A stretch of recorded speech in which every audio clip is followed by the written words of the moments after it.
Hi guys, Jalitza here. I wanted to share my thoughts with you on Rich Ross and his appearance on CNBC when he was attempting to explain Bitcoin. But in essence, what he was doing was condemning it, belittling it, and trying to cause fear amongst would-be investors by saying Bitcoin was crashing and obviously using scare tactics. But again, this is typical of the mainstream media where they use bald-faced lies and inaccuracies and falsehoods. You know, your typical fake news. And the irony is, if fiat currency was the new currency on the block, I really would have loved to have seen how he would have sold the concept of printing money out of thin air, or taxing us into slavery, or in fact, arresting us if we don't pay those taxes.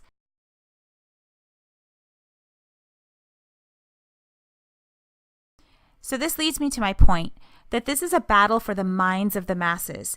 This is us against them. This is fiat versus crypto. This is freedom versus slavery. This is the 1%ers of the establishment who currently have us under their control versus the 1%ers who support the blockchain and are attempting to break the chains of control. And in light of this, we have to understand, guys, that the average person is a follower. And with that, the mainstream media doesn't necessarily they don't need to use facts, guys. They just have presentation and delivery, and that's enough. So they tell their lies confidently. Look at someone like Rich Ross that's standing there with his suit and his fancy charts and graphs, and he will sell this fake information, this falsehood, to the average person because he's presenting himself in an authoritative demeanor that draws in the average person, because people like him know the social psychology of the masses, right? Presentation matters. So these actors and so-called experts are selling their lies more effectively than the current crypto CEOs and other representatives of the cryptosphere will convince the masses that this is the path towards their freedom and technological freedom. And all too often, I'm witnessing live streaming or clips from conferences where the representatives to some of these projects are appearing in t-shirts or taking photos, throwing up peace signs. And that's not really giving me much confidence in what I'm investing in. Obviously, we all have a checklist of things that we look for in a project prior to investing.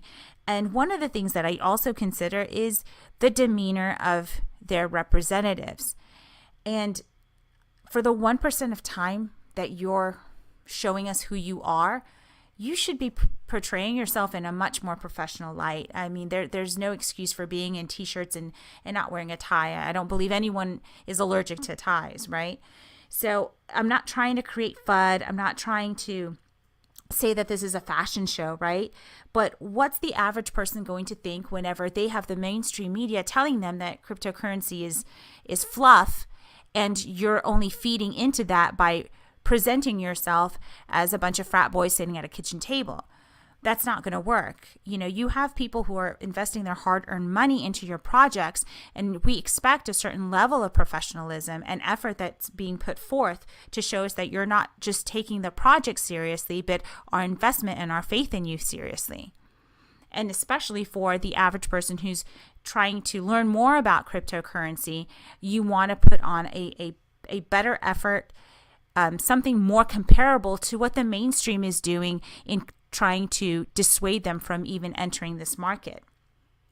Now, you know, to be honest with you, when I do see people in their t-shirts or just being sloppy about their presentation when they're announcing, you know, these big airdrops or anything else when it comes to a project, it does make me hesitate and want to withdraw my investment.